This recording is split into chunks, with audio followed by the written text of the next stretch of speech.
Jack and the Beanstalk, a version of the tale by timeless Storyscape.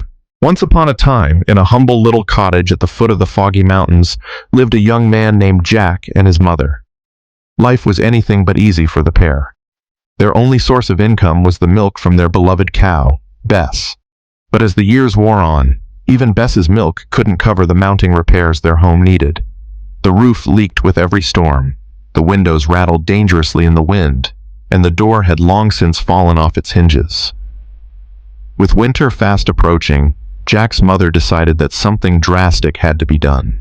One morning, before the sun had even risen, Jack's mother woke him with urgency in her voice. "Jack, wake up! You must take Bess to the market and sell her. We need money to fix this house before winter arrives." Though reluctant to part with their only cow, Jack nodded solemnly. "She's worth at least 5 gold coins," his mother reminded him sternly. "Don't let her go for anything less." Jack set off with Bess, feeling the weight of responsibility heavy on his shoulders.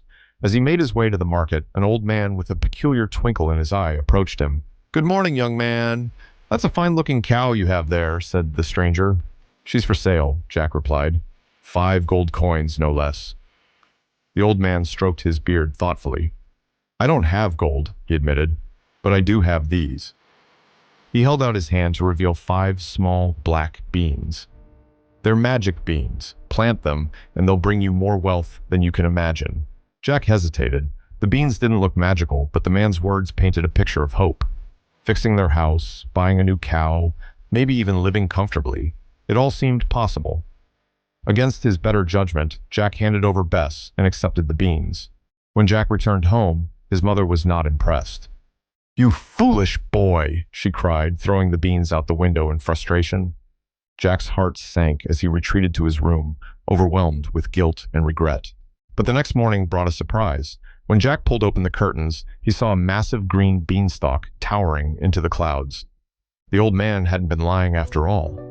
Jack's curiosity burned brighter than his fear, and without waking his mother, he began to climb. Higher and higher Jack went, his hands clutching the sturdy stalk as the ground disappeared beneath him. When he finally reached the top, he found himself in a strange and wondrous land above the clouds. In the distance, a grand castle loomed. Hungry and tired, Jack decided to seek help there. Knocking on the castle's enormous door, he was greeted by a giantess. Though her size was intimidating, her warm smile put Jack at ease. "Please, ma'am," Jack pleaded, "I'm very hungry. Could you spare a bit of food?" The kind giantess ushered him inside and offered him a hearty bowl of stew. Jack was just beginning to relax when the ground began to shake. Stomp, stomp, stomp. The giantess's expression turned to one of alarm. "Hide quickly, that's my husband, and he despises humans." Jack ducked into the pantry just as the giant entered the kitchen. His booming voice filled the room. "Fee, fee, fo, fum, I smell the blood of a human man." "Don't be ridiculous," the giantess replied. "It's just the stew you smell." Grumbling, the giant sat down at the table and began counting a sack of gold coins. Jack watched, wide-eyed, from his hiding spot. When the coast was clear, he couldn't resist the temptation. He grabbed the sack and slipped out of the castle, climbing back down the beanstalk as fast as he could. With the gold, Jack and his mother were able to repair their home and live comfortably. But Jack couldn't stop thinking about the beanstalk and the treasures that might still be up there. A few days later, curiosity got the better of him, and he climbed it again. This time, Jack hid under the giant's couch and witnessed something extraordinary. The giant took out a golden hen and commanded it to lay an egg. To Jack's amazement, the hen laid a shimmering golden egg. With that hen, Jack thought, I could provide for my family forever.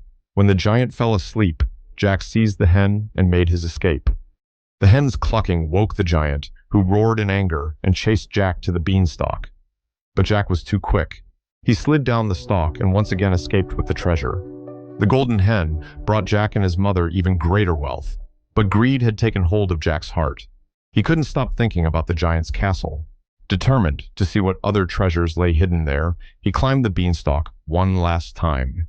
This time, Jack found a golden harp that played enchanting music on its own. Just as he reached for it, the harp let out a loud cry. "Help! A thief!" The giant woke immediately and thundered after Jack. The chase was intense, with Jack narrowly avoiding the giant's grasp. When he reached the ground, Jack grabbed an axe and swung at the base of the beanstalk. Whack, whack, whack. The giant began to descend, but the stalk gave way, sending him plummeting to the ground far away. With the giant gone, Jack and his mother lived a life of luxury. The golden hen provided endless wealth, and the magic harp's melodies brought fame and joy. But Jack couldn't shake the guilt of his actions. He often thought about the giantess's kindness and the pain he had caused her. One day, as an old man, Jack decided to make amends. He took the last magic bean he had and set off into the mountains, hoping to find the giant and right his wrongs. Whether he succeeded, no one knows. But some say that during a storm, if you listen closely, you can hear the rumble of two giants dancing in the clouds. If you enjoyed this retelling of Jack and the Beanstalk, don't forget to like this video and subscribe to Timeless Storyscape for more magical tales. Your support helps us bring these enchanting stories to life. Thank you for watching, and we'll see you in the next adventure.